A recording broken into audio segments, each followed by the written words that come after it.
When you enter a sailing race, you expect a challenge and to fight for a winning place. You don't expect to fight for your life and the lives of your crew.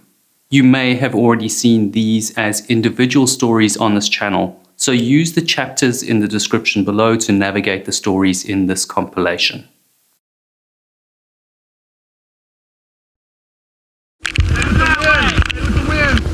In April 2015, a massive storm hits Mobile Bay during the Dauphin Island sailing race in Alabama. 8 boats capsize and 6 people don't make it back. The Dauphin Island Yacht Race is an annual sailing event in Mobile Bay, Alabama, dating back to the 1920s. The spring event is widely regarded as a celebration of the Gulf Coast maritime culture, attracting a mix of seasoned and recreational sailors, with the local community enjoying festivities on shore. The race is 18 nautical miles, starting in Upper Bay and crossing the line near Dauphin Island Bridge in the southwestern corner of the bay. The bay has an average depth of 10 feet and a surface area approximately 413 square miles. It's safeguarded from the Gulf of Mexico by protective barrier islands. The race is hosted in rotation by 3 yacht clubs: Buccaneer, Fairhope, and the Mobile Yacht Club. In 2015, Fairhope Yacht Club takes charge of coordinating the race with 125 boats and approximately 475 sailors. On the morning of the 25th of April, there's a light breeze in Mobile Bay as the sailors prepare for a race to the coast. Ron Gaston and Hannah Blalock practice trapezing on the Kyla, a 16-foot catamaran. Ron is 50 years old. He's been sailing most of his life. He secures his harness and leans back over the water. Hannah is 15 and has never set foot on a sailboat before. She's best friends with Ron's daughter, Sarah. Ron's Hobie cat, like many of the entrants, is light enough to be hauled onto the beach by hand. Across the fleet of boats entering the race are purpose-built racing boats, grand ocean-going vessels with well-furnished cabins below deck, and smaller vessels like Ron's Hobie cat. The crews are as diverse in their skills and experience as the boats in the race. Hours before the race is scheduled to start, the Storm Prediction Center warns of severe weather across the Gulf Coast, including strong gusts, hail, and possibly tornadoes. There's a 15% chance of winds over 50 knots, with most warnings between 1100 and 1500.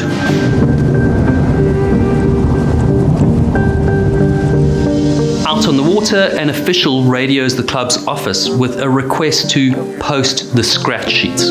A scratch sheet gives the list of vessels and their handicap, which is a way for vessels of different sizes and classes to be evaluated against one another. What the office hears is "scratch the race." At 07:57, as sailors gather on the bay for a 09:30 start, the yacht club's website delivers a message. The race is cancelled due to the weather. The National Weather Service in Mobile issues a hazardous weather outlook followed by a critical forecast at 0808, warning of thunderstorms from the west. At 0810, the cancellation notice is removed from the website. We had a person from NOAA here the night before giving us a briefing on the weather. If you've sailed on Mobile Bay, you know it can be beautiful one minute, it can be calm another minute, and then a thunderstorm can roll right in. Gary Garner, the Commodore of the Fairhope Yacht Club, gives the order for the race to continue. He explains that the cancellation message issued earlier is nothing but a regrettable error. This creates some confusion on the water, and so the start of the race is delayed from 09:30 to 10:30.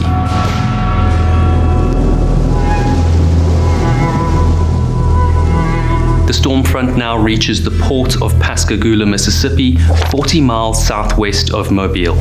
The storm is sweeping across Louisiana at 40 knots. At 09:37, a gust of 56 knots hits the West Cameron Block 17 oil rig in the Gulf of Mexico, followed by a 72-knot gust at the West Cameron Block 110 oil rig. This weather surge is heading towards Mobile Bay. At 10:45, the boats circling on Mobile Bay prepare for the start of the race. They check their phones and instruments for weather updates. 8 boats withdraw, 117 follow the recommendation of the club's commodore to join the race. On board the 24-foot single-hull sailboat named Razor, 17-year-old Leonard Luton, his father, and 3 friends discuss the incoming weather reports. They reach a collective conclusion that the storm will likely arrive at 16:15. That gives them enough time to execute their race plan. They'll sail down to Dauphine Island, cross the finish line, turn around, and return safely to their home port before the front hits. The safety boat carrying race officials signals the countdown. Leonard and his crew set sail, leading the field. Small catamarans cut through the water. Their light frames make them some of the fastest vessels in the race. Hannah and Ron, sailing Kyla, surge ahead. They pass a 36-foot monohull sailboat named Windnuts under the command of Ron's friend, Scott Godbold. During the first leg of the race, Hannah and Ron compete with Ron's brother, Shane Gaston, sailing an identical catamaran. Halfway through the race, Ron makes a calculated maneuver. Instead of taking the shortest route heading directly toward Dauphine Island, he decides to tack westward before ultimately turning south. This strategy pays off. At around 1400, they cross the finish line in first place. Ron's brother Shane crosses the line 1 minute later. Both Ron and Shane don't stay at Dauphine Island. Like Leonard and his crew, they calculate they can make it home safely before the weather breaks, so they set course for home.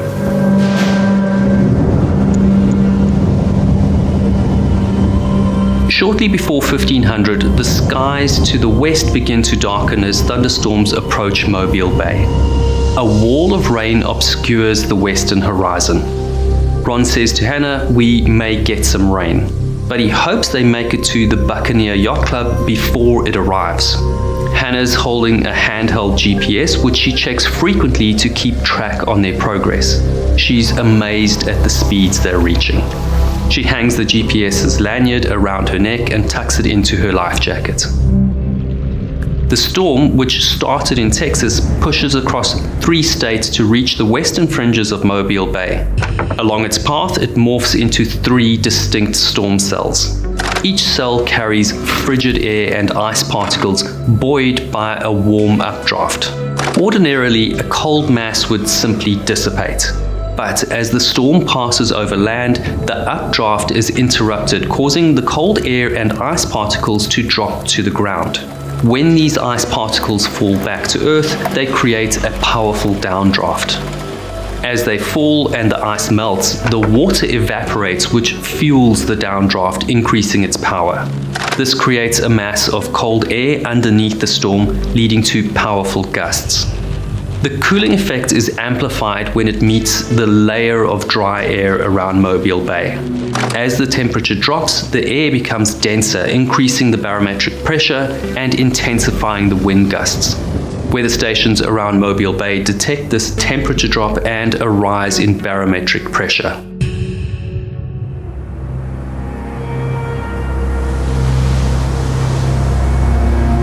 A little after 1500, hurricane-level winds and towering waves crash through Mobile Bay.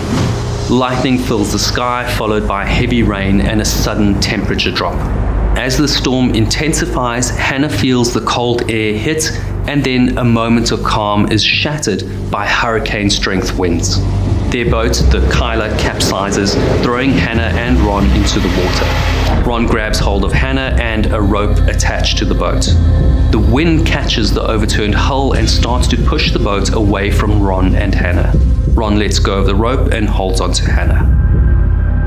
Around 30 miles north, Philip McNamara starts his first ever shift as a Coast Guard duty officer.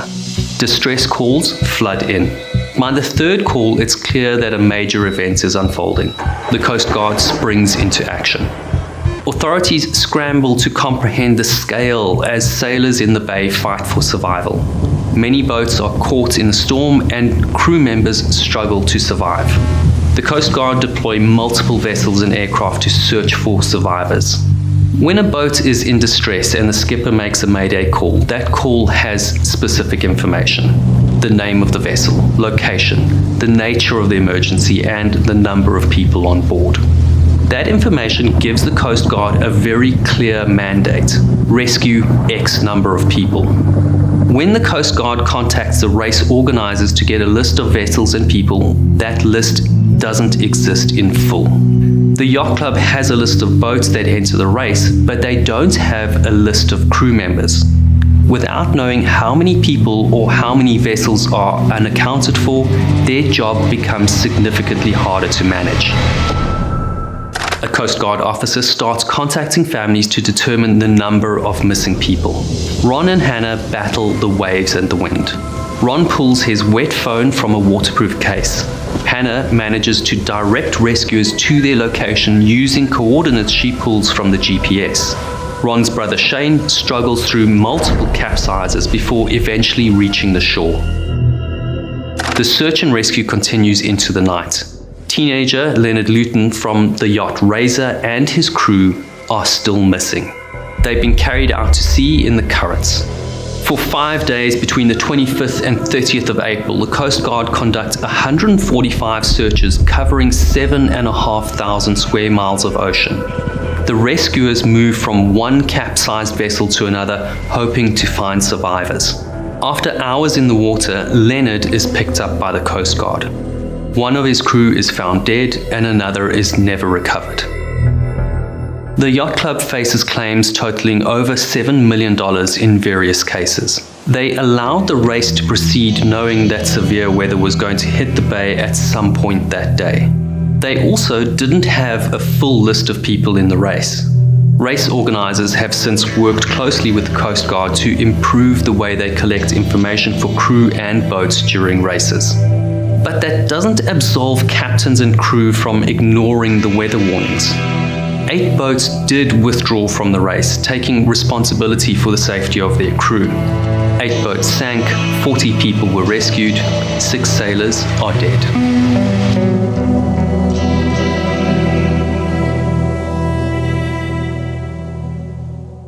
Thanks for watching. If you enjoyed this video and would like to watch more videos from this channel without any ads, please consider joining our Patreon. The link is in the description. You can join for free or select a membership with benefits ranging from ad-free videos through to early access and live Q&A calls. I look forward to meeting you there.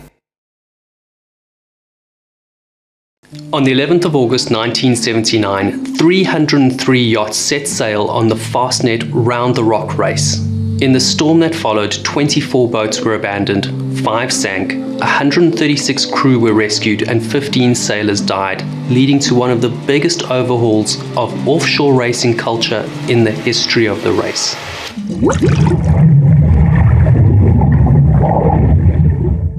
The Grimalkin is a 30-foot, half-ton sailing yacht designed by Ron Holland and built by boat builders Camper and Nicholson. In the run-up to the Fastnet race of 1979, a 6-man crew sailed several offshore races together in preparation for the Fastnet Round the Rock race. They're all experienced sailors and they know the boat well. On Saturday, the 11th of August, 303 yachts set off into predictable and mild conditions. On board the Grimalkin are skipper David Sheehan, David's son Matthew, who's 17 years old, Nick Ward, Mike Doyle, Dave Wheeler, and Jerry Winks. The Fastnet Round the Rock sailing race is one of the oldest and most prestigious events in offshore racing. The journey starts at Cowes in the Isle of Wight. Yachts make their way around the southwest of England and up into the Celtic Sea. They round the Fastnet Rock southwest of Ireland's Cape Clear Island, then return to Plymouth. The 600 nautical mile race takes around 6 days to complete. It's a grueling endeavor that tests the will and experience of any sailor. In 1979, the race is governed by a set of rules called the IOR, the International Offshore Rule. The IOR is a set of points to measure a yacht. After taking these measurements, a yacht is given a handicap. The handicap allows a vessel to be assigned a class, which means yachts of a similar class can compete against each other. It also gives a way for yachts of different classes to compete on a somewhat equal footing by applying the handicap.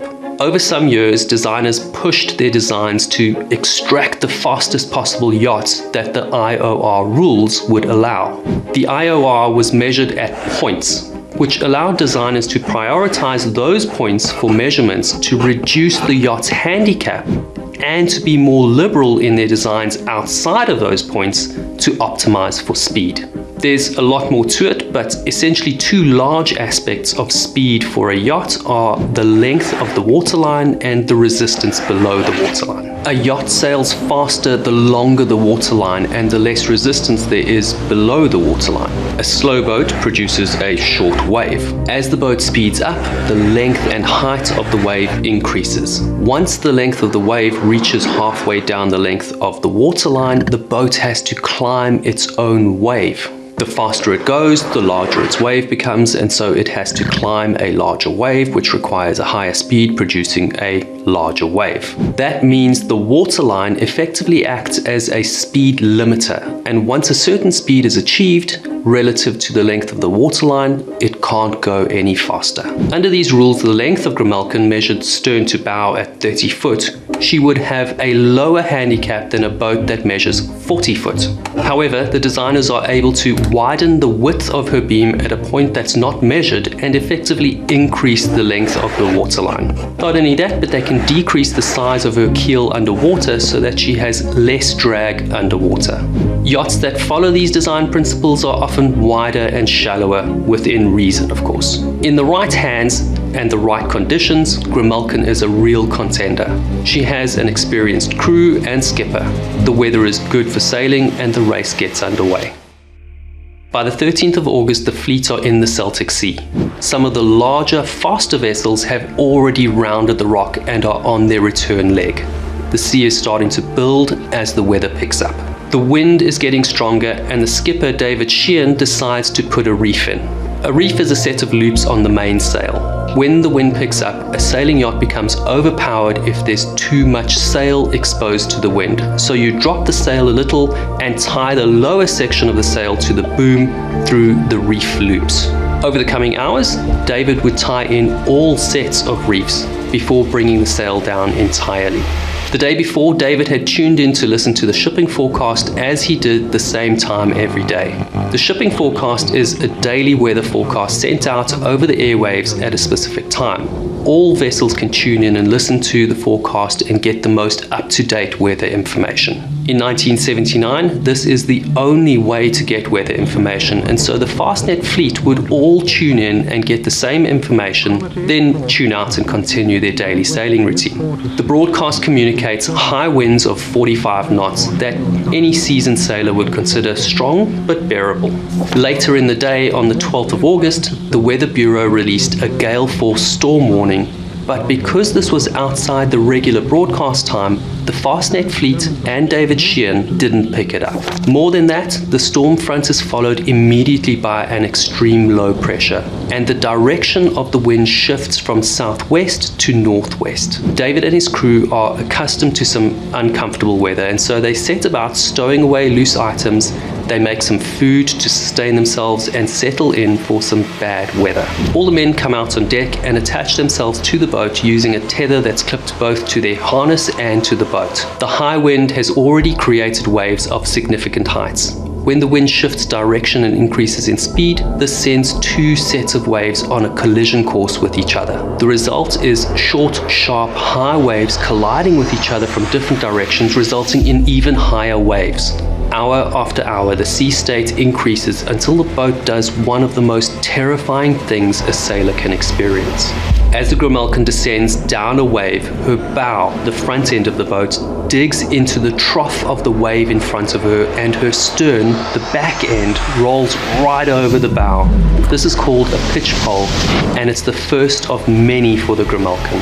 When the wind was coming from one direction, the Grimalkin was able to cope, but when the wind shifted direction, another force entered the equation. When a wave moves in the same direction as the water current, the result is two forces moving in the same direction. The wave created by the wind rolls over the water. A sailing vessel would experience this like a rising swell, but not a breaking wave.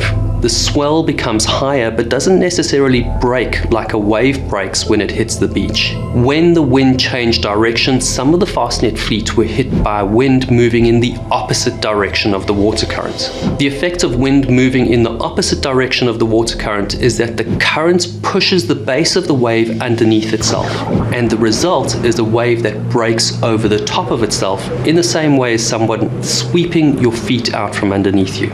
And now the Grimalkin is fighting waves from different directions that are building on each other's forces and water current that is causing the waves to break over the boat, forcing its stern to pitch pole over its own bow.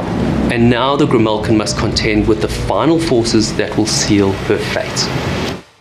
Boat designers shifted their focus to a wider beam or midsection to increase the waterline and make the boat faster, as well as a shallower draft or the depth of the boat below the waterline to decrease the resistance under the waterline. These shifts in the focus of the design allowed for a faster boat, but they also shifted the center of gravity upwards on the vessel.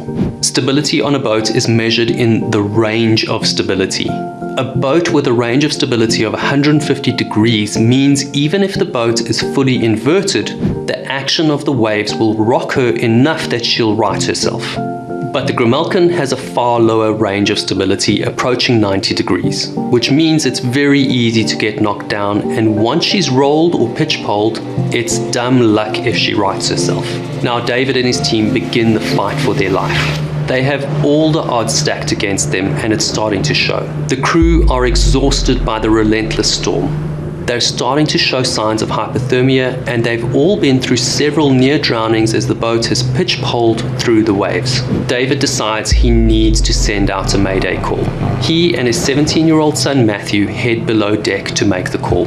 Nick, Mike, Dave and Jerry stay on deck. They start to bring the life raft into the cockpit with them. The cockpit is the section of the yacht where the steering wheel is and where the sailors are sitting. They don't launch the life raft, they simply bring it out ready to launch if needed. Below deck, David makes the mayday call, then he and Matthew brace themselves for yet another knockdown. The storage in the boat is not built for a fully inverted boat, and so debris is loose in the cabin. A tin of food hits David in the head and fractures his skull. Matthew drags his dad back into the cockpit. Another wave knocks the boat over and she doesn't right herself. Matthew is lucky to find an air pocket underneath the overturned cockpit. After some time trying to keep himself afloat, Nick appears in the same cockpit. The crew are strapped to the boat by their harnesses. This is helpful to keep them inside the boat, but now it's also holding them from swimming out from underneath the overturned boat. Then the mast gives way and shears from the boat.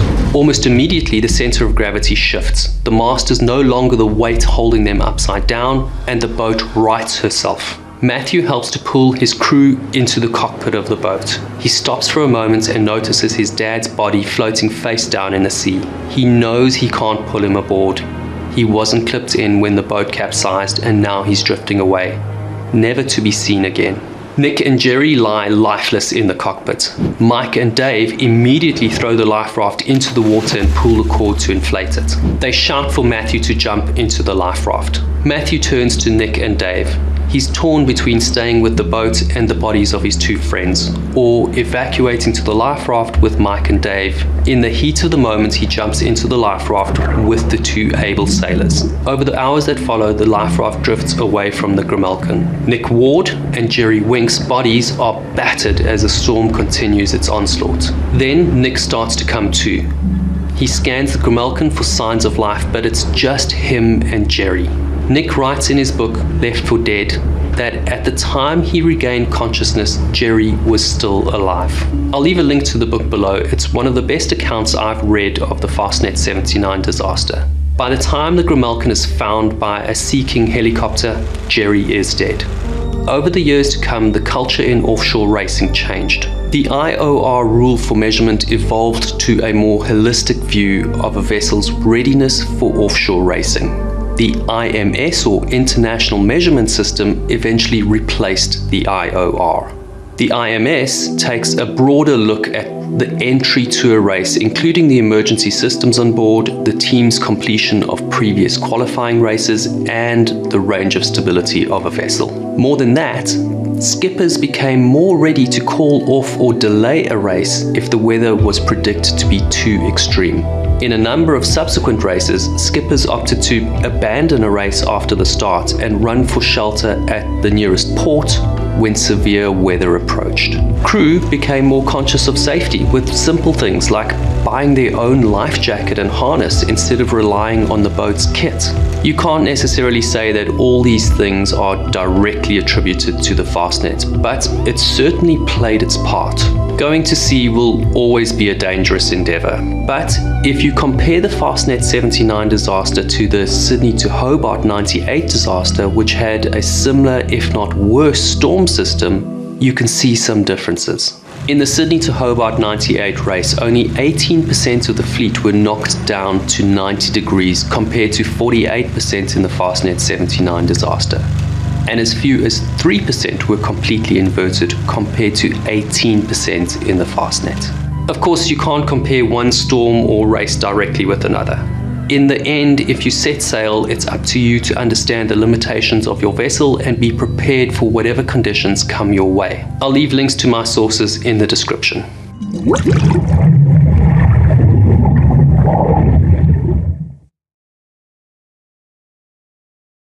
I'd never have signed up for this race if I knew how difficult it would be. This is the tragic story of the Sydney to Hobart 98 yacht race, resulting in 6 deaths, 5 sunken boats, and 55 rescued sailors. The Sydney to Hobart Yacht Race is an annual event hosted by the Cruising Yacht Club of Australia. It starts in Sydney, New South Wales on Boxing Day. Then it heads south through the Tasman Sea, past Bass Strait, into Storm Bay and up the Derwent River. It finishes in Hobart, Tasmania. The race covers a distance of approximately 630 nautical miles. It's widely viewed as one of the most challenging yacht races in the world.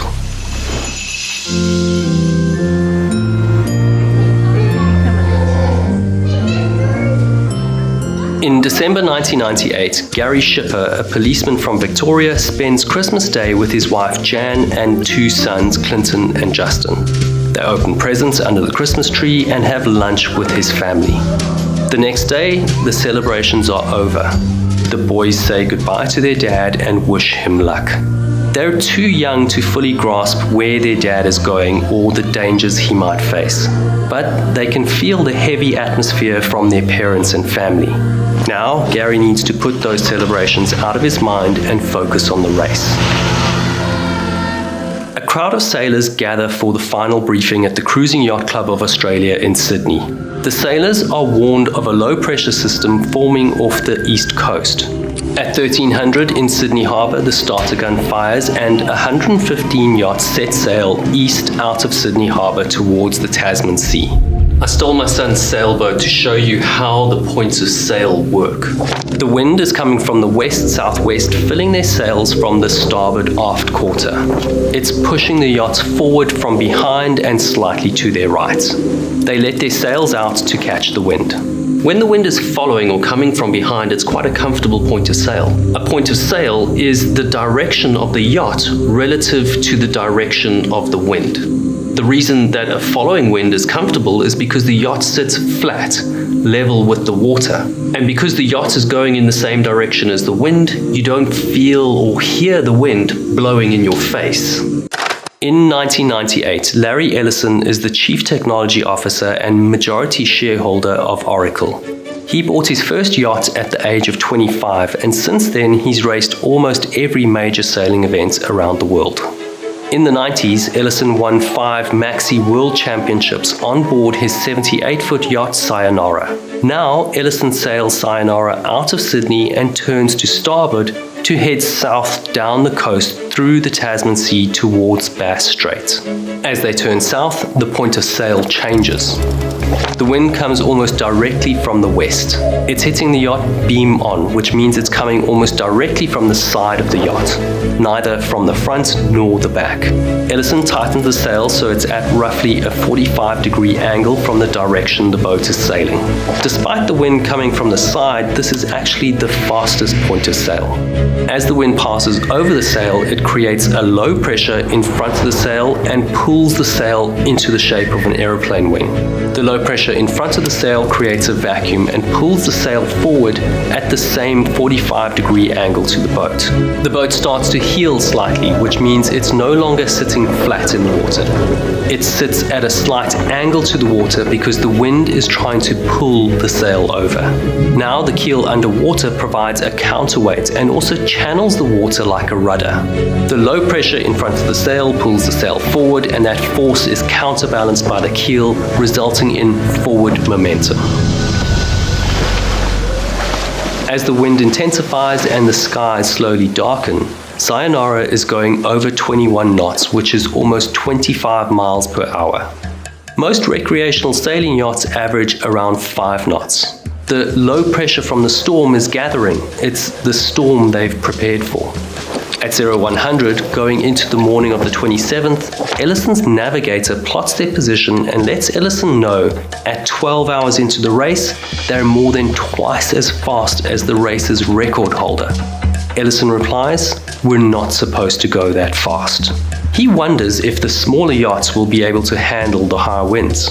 The rules of the race prevent him from telling the rest of the fleet how strong the winds are this far south. Sharing weather information could give the rest of the fleet an advantage, or alternatively, a yacht could give false information in order to give themselves an advantage. So yachts aren't allowed to share information about the weather or the conditions of the sea. Typically, low pressure systems or cold fronts sweep across the south of Australia and dissipate or move quickly on. Sailors often encounter these weather systems, and even though they can be uncomfortable, they also provide the wind needed for an exciting race. The race briefing said to expect some nasty weather, and the crews entering Bass Strait are resigned to a rough ride. Another yacht entering Bass Strait is Sword of Orion. At the helm is British Olympian sailor Glyn Charles. Charles has already competed in the Atlanta Olympics in 1996 and is preparing to enter the 2000 Sydney Olympics with a 6.9 meter two-man yacht. He can feel the low-pressure system gathering momentum. Although the yachts in the race know there's a low-pressure system forming, the Weather Bureau doesn't give specific and measurable information about the sea state. Both Ellison and Charles know to expect rough weather, but the Weather Bureau doesn't state the expected wind speed or the height of the waves. While they sail south through the Tasman Sea, they're protected from the wind by the land, which acts as a barrier, slowing the wind before it reaches them. What Ellison and Charles don't know is that they're sailing into an east coast low. Unlike the frequent cold weather systems experienced by most sailors in the Sydney to Hobart every year, this east coast low is formed in a completely different way. A large bubble of cold polar air slowly pushes north. When it reaches southern Australia, the warmer landmass pushes back, forcing the cold air into the upper hemisphere.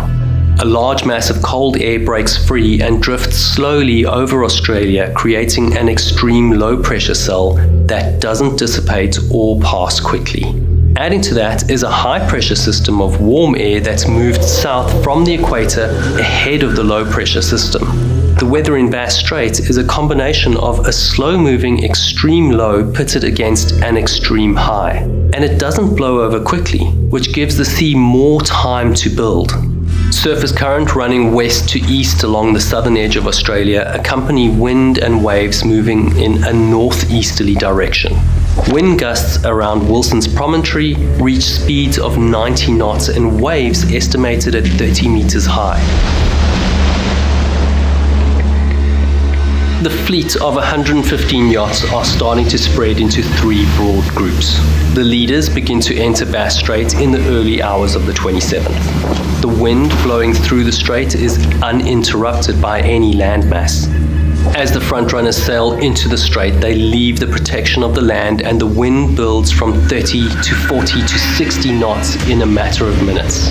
The waves and the wind batter the yachts from the side, causing them to roll off the waves while the wind knocks them down. The wind and waves in Bass Strait are both coming from the same direction. The yachts are already heeling at their beam-on point of sail. Now they're also rolling dangerously over the side of the waves. Yacht Sword of Orion is in Bass Strait with Glyn Charles at the helm. Winds are reaching 80 to 90 knots. The yacht's been knocked down more than once. Glyn knows they need to tell the rest of the fleet. Making a radio call means they'll be disqualified if they make it out alive. His girlfriend Annie is also a sailor. Would she make the call? Glyn thinks about his mom and his sister in England. A sailor needs to know that they can cope with whatever the ocean throws at them. If they make a radio call, they're accepting defeat. In order to make that call to warn the rest of the fleet, at best, you face the shame of giving up. And at worst, you have to come to terms with your own mortality. And you still have to sail through it knowing that you've already given up.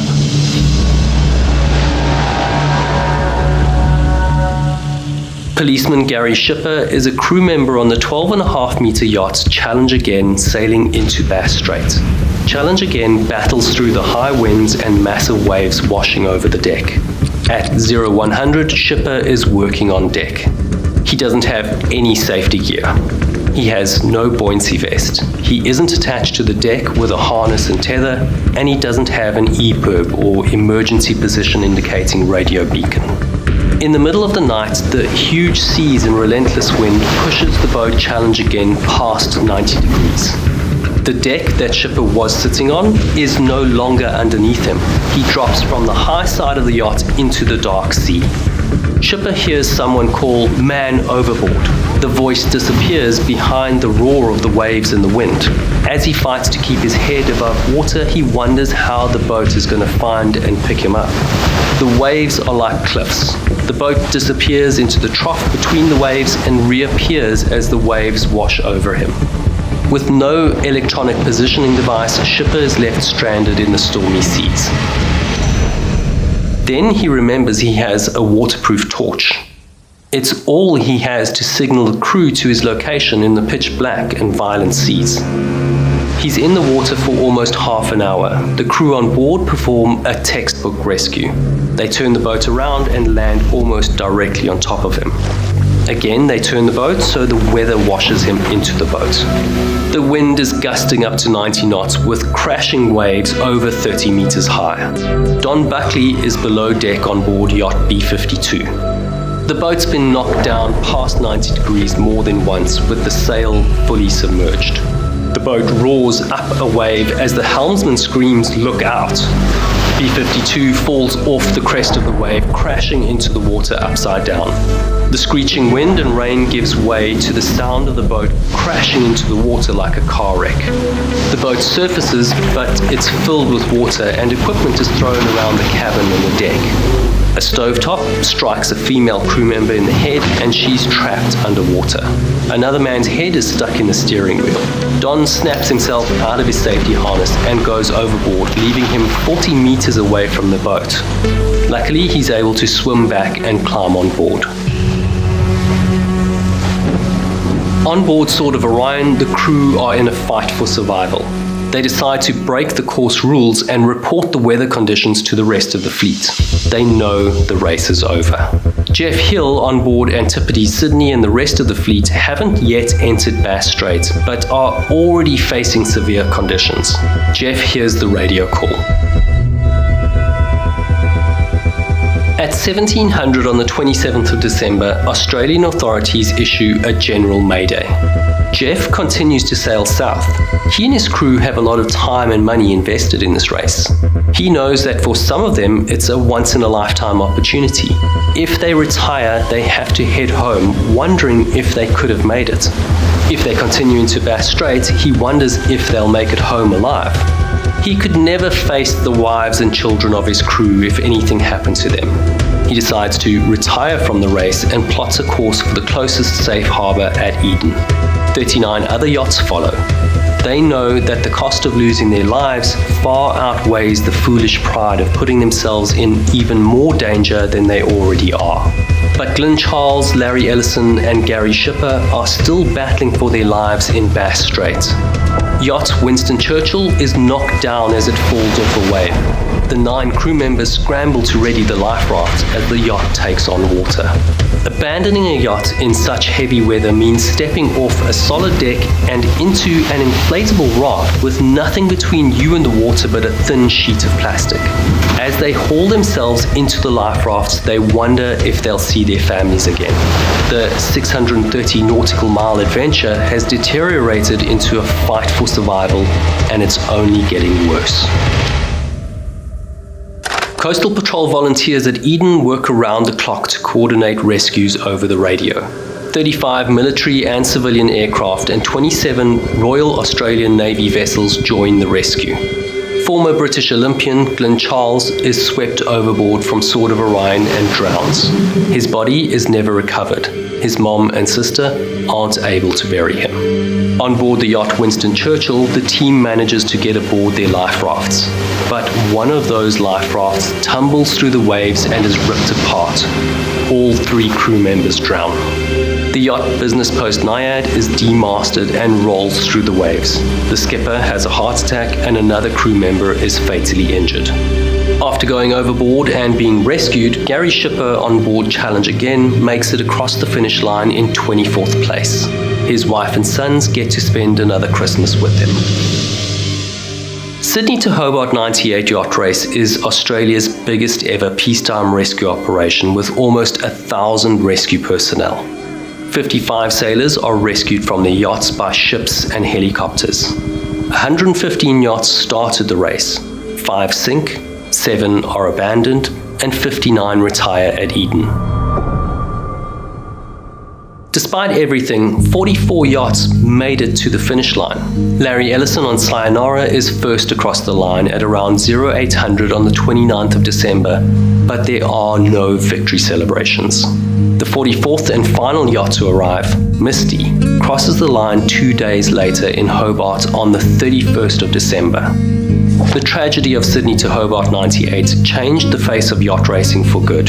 Since then, equipment has improved. Better life jackets, better harnesses, personal EPIRBs, better education and training, better weather data. There have been improvements in the coordination between weather services and race organizers to provide detailed information about specific wave heights and wind speeds. And the rules have changed. Yachts must now communicate high winds above 40 knots to the fleet. Gary Shipper continued sailing and advocating for safety at sea until he passed away in 2010. On the 30th of December, just 4 days after the start of the race, a public memorial was held at Constitution Dock to commemorate the 6 dead sailors. Hugo van Kretschmar, Commodore of the Cruising Yacht Club of Australia, who organised the race, reads out a statement. Mike Bannister, John Dean, Jim Lawler, Glyn Charles, Bruce Guy, Phil Skeggs. May the everlasting voyage you have now embarked on be blessed with calm seas and gentle breezes. May you never have to reef or change a headsail in the night. May your bunk be always warm and dry.